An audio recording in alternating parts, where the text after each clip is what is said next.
Beetroot செடியெல்லாம் நிறைய பிடுங்கிட்டேன். இப்போ இருக்கிற மிச்சம் இவ்வளோ தான். ஏற்கனவே எல்லாம் பிடுங்கிட்டேன் பெரிய செடியெல்லாம். எந்த இடம் இல்லை, இல்லாததுக்குள்ளே தக்காளிகள் எல்லாம் வளர்ந்து செழித்து மூட தொடங்கி எடுத்து அதனால இல்லை பீட்ரூட்டையும் பிடுங்கிட்டு ஒரு 2 ஊற்றிருக்கிறேன். பொன்னாங்கானியும் பரவாயில்ல, கொஞ்சம் வளர்ந்து நிற்கிது.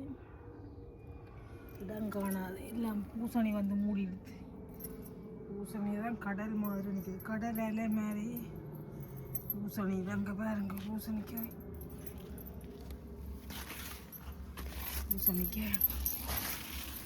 ஆல்ரெடி ஒன்று பறித்து கொண்டு வச்சுட்டேன். இதை போல் 2 வந்து எல்லாம் உண்டா பறித்து சேர்த்து வச்சா அப்புறம் கொஞ்சம் கடைக்கு விற்க கொடுக்கலாம்னு பார்த்து கொடுக்கணும். இல்லைண்டா இவ்வளோத்தையும் நான் வச்சு என்ன செய்கிறேன். இது அடுத்த குட்டி பூசணி பார்க்கும்போது 2 பூசணிக்காய் முக்கியம். இன்றைக்கு நல்ல வெயில் கொளுத்துது. பூசணிக்காய் 2 பெருசு இப்போவும் பிஞ்சு பிடிச்சிருக்கு. அதோட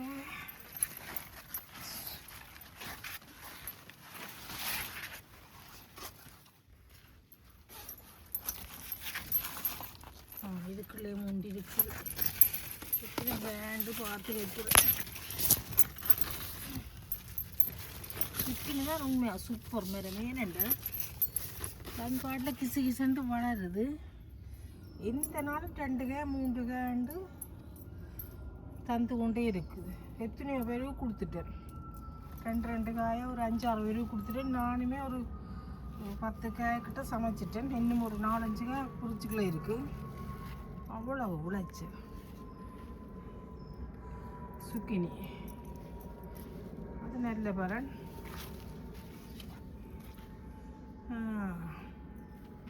கத்தரி காலையில் நல்ல வெயில் இருக்குது. இந்த கடவுள் இன்றைக்கு தான் நல்ல நிம்மதியாக வந்து காட்டுனுக்கா காலையில் நிற்கிறேன். இல்லைன்னா மற்றபடி வந்து நித்திர விடுறது. இரவு வேலைக்கு போட்டு வந்தால் விடிய 6-7 மணிலேருந்து நித்திர உண்டு.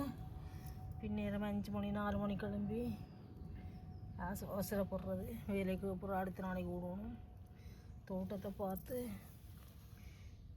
இதண்ட வெயிலில் தோட்டத்தை பார்க்க இவ்வளோ ஆசையாக இருக்குது. கடவுளை என்ன ஆசை, என்ன அழகாக நிற்கிது மரங்கள் எல்லாம். இந்த இந்த ஒவ்வொரு முறையும் சும்மா மிளகாய் செடி வைப்பேன். ஒரு காய் கூட ஆஞ்சதில்லை. இந்த முறை தான் இங்கே மிளகாய் பூத்துருக்குது. இங்கே பாருங்கோ, இங்கே தெரியுதோ மிளகாய் பூத்துருக்குது. 4-5 பூத்துருக்குது.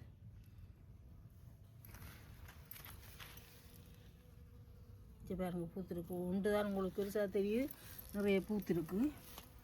இந்த முறை மிளகாய் கூட காய்ச்சிருக்கு. இந்த முறை எனக்கு சூப்பராக மரங்களெல்லாம் நல்ல பிள்ளைகள் மாதிரி வளர்ந்துருக்கிறேன். மற்றும்படி தக்காளியெல்லாம் வளர்ந்தது. ஒரு முறை ஒற்றுக்காய் கூட காய்க்கிறேன். அப்படியும் இருந்திருக்குது. அரைவாசியோடைய இந்த நத்தை அப்படியே குறுக்க நான் கடித்து அப்படியே மரத்தை ஃபுல்லாக அழிச்சிருக்குது. இந்த முறை நத்தையை நான் அழிச்சிட்டேன். உப்பை கொட்டி நிறைய நத்தையில் நான் கொலை செய்துட்டேன். ரைட்டு, வெயிலுக்குள்ள தோட்டத்துக்குள்ள நிற்க சூப்பராக இருக்குது. எல்லாம் ஒரே தக்காளி பாருங்க. தக்காளி தான் காணின்ற அரைவாசி இடத்த பிடிச்சிருக்குது. எல்லாம் விழுந்து போச்சு. ஐயோ கடவுளை, இப்படி தெரிஞ்சிருந்தால் 2 தக்காளி தான் வச்சுருந்துருப்பேன். இது முழுக்க விழுந்தால மற்ற மரங்களுக்கு இந்த பிரயோசனத்தை எடுக்க விடாம கிடக்கு. நிமித்த போனால் எல்லாம் படப்படண்டு பூவும் பிஞ்சுமாக விழுந்து முறிய பார்க்குது. அது சரி வராது. பூவும் பிஞ்சும் இருக்கிற மாதிரி இதை கிளியை பிடிச்சி நாங்கள் கொளுத்தி கஷ்டப்படுத்திடாது. அது பெரிய கஷ்டம், பாவம் மாதிரி. மனுஷன மாதிரி தான் இதாகிறம் கிளம்பும். அதுகளுக்கு உயிர் இருக்குது. பிஞ்சு காயோடு நாங்கள் அதை பிடிச்சி முடிச்சா சரி வராது, மைண்டுக்கு சரி வராது. அதாவது அதை அப்படியே சண்டை பாட்டுக்கு விட்டு கிடக்கு. கத்தரி மரம் இதுதான் நம்ம தோட்டத்து ராஜா கத்தரி. பாருங்க இவ்வளோ பூ பூத்துருக்கணும். உண்மையிலே இந்த தயிர் புளிச்ச தயிரை புளிச்ச தயிரை கொஞ்சம் தெளித்து விட்டால் மரம் கிடக்கு நல்லா பூக்கும். என்றது உண்மை போகிறாங்களே. நான் நல்ல பசலை வெங்காயத்தூள் ஆற்றி இது முட்டை போதெல்லாம் தாட்டிருக்கேன். நிறைய பசலையும் போட்டிருக்கேன், இதுவும் போட்டிருக்கேன். நேற்று 2 கத்திரிக்காய் குடிங்கினான். ஆடி அமாவாசைக்கு ஐயோ இந்த கத்திரிக்காய் விழுவுதே 2 தெரியல. நான் ஒரு பார்த்துக்கிறேன்.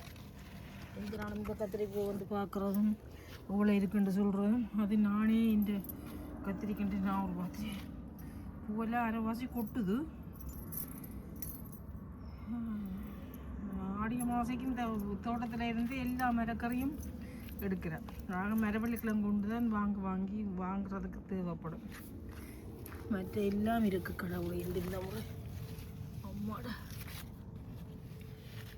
பாருங்க கத்தரிக்காய் எவ்வளோ பிஞ்சு பிடிச்சிருக்கு. கடவுளை எல்லாம் முற்றி வாங்கும். நான் உங்களை டிஸ்டர்ப் பண்ணிடுறேன். இந்த பூமரம் இப்போ பூக்கும்போது தான் நான் காத்திருக்கிறேன். சின்ன முட்டுண்டும் இப்போ தான் வச்சிருக்கு. இதில் குளிச்சு வளரும் வடிவே இருக்கும்.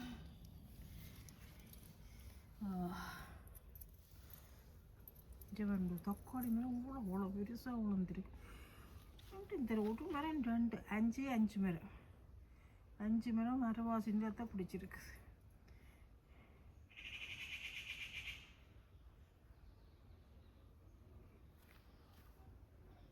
வெயிலுக்குள்ள நிற்ப ஒரு காலையில் மித்திரையார் எழும்பி நேற்று தானே வெயிலில் இரவு. அப்போ இரவு இப்போ எழும்பி காலம் எழும்ப பசைச்சு சாப்பிட்டுட்டு வந்து இந்த வெயிலில் நிற்கிறோம். தோட்டங்களை பார்க்குறதும் கொஞ்சம் நல்லா கிடக்குது. இந்த முடங்கிட்டு நல்லா சடைச்சி நிற்கிது. ஆனால் இவருக்கு தான் ஊற்று பசலையும் போடையுது. ஆனால் பசலை போட்டாக்கள் அவ்வளோத்துக்கு செழிப்பாக நிற்கிறேன். இது வந்து நீ இந்த பூசணை கண்டு நீ முளகண்டை டிஸ்டர்ப் பண்ணாது. பூ அங்காலே இந்த அங்கால பூ சொன்ன இதுக்குள்ளே வராத பூ. எல்லா பக்கம் நீ வந்த செடியன்க இதுக்கு நல்ல வெயில் காலை வெயில் படுது. அதனால தான் இது இப்படி சடைச்சிருக்கு. பார்ப்போம் என்ன மிளகான்னு தெரியல. குடமிளகாயோ கறிமிளகாயோ இன்னும் மிளகான்னு தெரியல. அதை பார்க்குறதுக்கு அவளாக இருக்கு. கத்தரி மரம் 1 2 3 4 5 மரம் பெருசாக நிற்கிது. மற்ற 2 3 4 இப்போ தான் சின்ன குட்டியாக நிற்கிது. 5 6 இப்போ வளர்ந்து இப்போ காய்க்க போகுது. எனக்கு இந்த குற்றவுக்குள்ள நீங்கள் எல்லா மரமும் காய்ச்சி முடிச்சிடும்.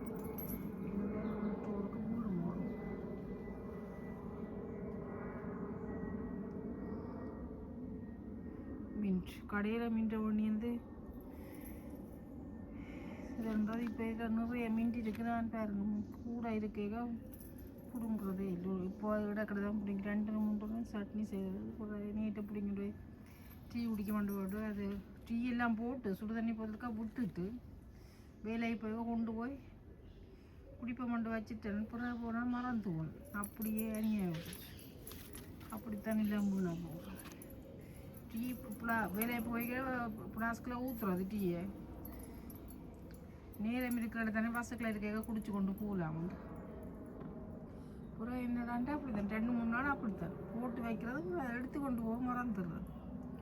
அப்படியான வாரம் ஏன்னா அவசரத்தில் டைம் கொண்டு ஊற்றுறது. அப்போ அதை ஞாபகமாக எடுக்க முடியறேன்.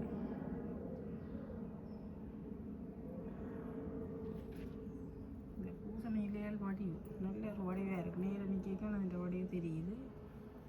வெயில் பிடிக்க அது சும்மா வெயில் இளையமாக மரங்கள் இலையெல்லாம் இந்த நல்ல பிஞ்சிலேன்ட்டு இளம் இலையால் அது சூரியனும் ஒளியில் படிகளை சும்மா மின்னி கொண்டு நிற்கிது.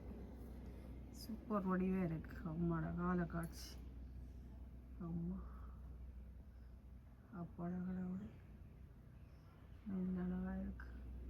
எல்லாம் பூசணியில் ஒவ்வொரு பூசணியும் ஒவ்வொரு விதமான இலை. சுக்கினியில் வந்து பப்பாசி இலை மாதிரி வெட்டு மாதிரி கிட்டத்தட்ட பப்பாசி இலைகள் மாதிரி தான். மற்றது இந்த மஞ்சள் இந்த பூசணிக்காய் நாங்கள் கரை சமைக்கிற பூசணிக்காய் இடையில வந்து இந்த மாதிரி இருக்குது. இந்த இது என்னன்னு எனக்கு தெரியல. ஆனால் இதுன்ற இலை இன்னும் வடிவு இலைன்ற தன்மை வந்து சாஃப்ட்டு நல்ல நிறைய எல்லாம் பூத்துருக்கு. இஞ்சி வரும் உங்கெல்லாம் பூத்துருக்கு, அவ்வளவு பூத்துருக்கு, அவ்வளவு பூத்துருக்கு. இலைகள் வடிவு காயம் போட்டிருக்கு. அது என்ன காயன்ற எனக்கு தெரியல. ஏதோ ஒரு நீட்டுக்காக போட்டுருக்கு என்னன்னு தெரியும். கொஞ்சம் முத்தின அப்புறம் கண்டுபிடிக்கலாம் என்ன பூசணி இல்லை. அதில் ஒரு வெள்ளை பூசணி இருக்குது. அந்த வெள்ளை பூசணி பூத்ததை கண்டிருக்கேன். ஒரு காயை கூட காணியில. வெள்ளை பூசணி உண்மையாக காய்ச்சிருந்தா நல்ல விலை. இங்கே வெள்ளை பூசணி தான் எனக்கு தேவை. பூத்தது அந்த பூ இருக்கு, அந்த இருக்கு, அந்த இருக்கு, அந்த இருக்கு.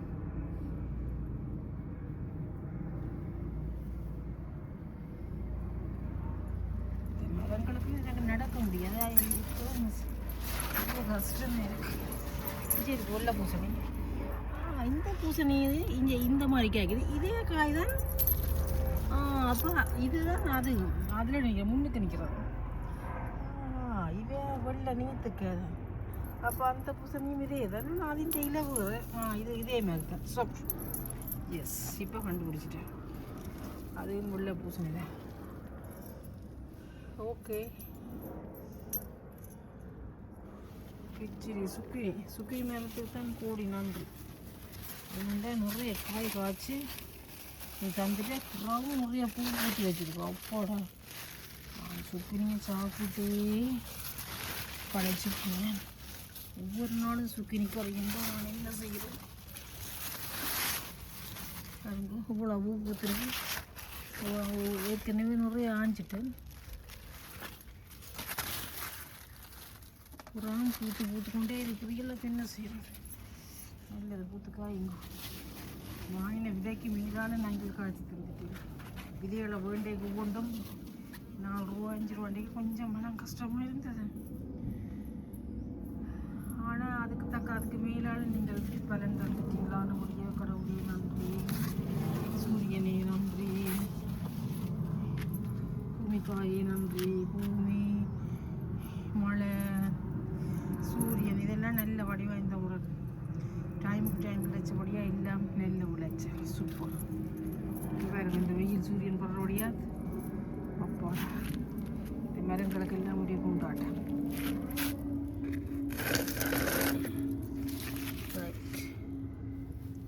இது வாழையிலையோ இன்னும் தெரியல. மிளகாய் 2 நிற்கிது. இதை போட்டுனா அது இதுக்குள்ளே வந்து நிற்கிது. இதுக்குள்ளே மீன் எல்லாம் வந்துடுது.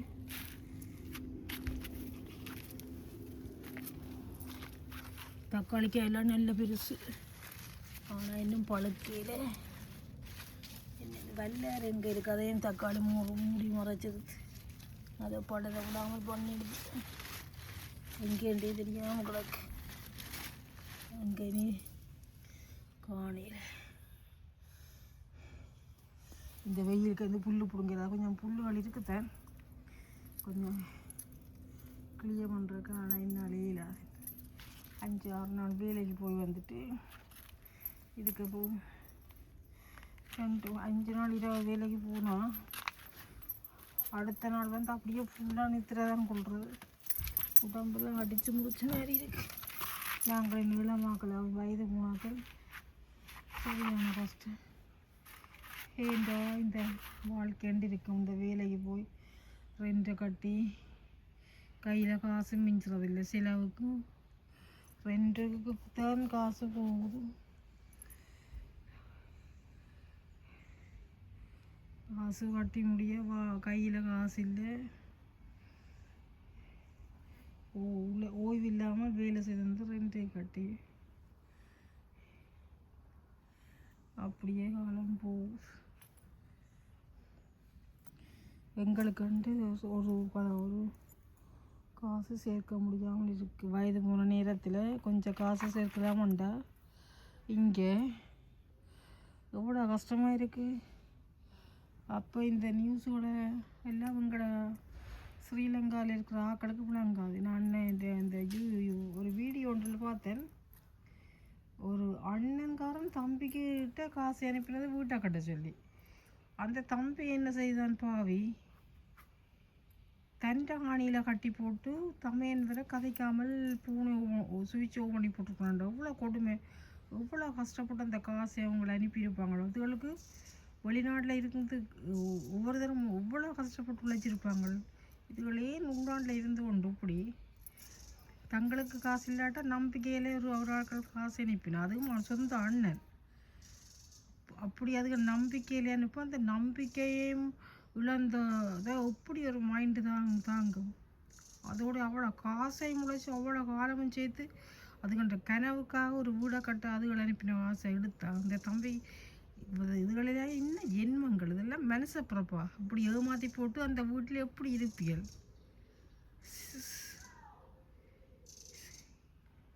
இன்னும் மனசை பிறப்பு.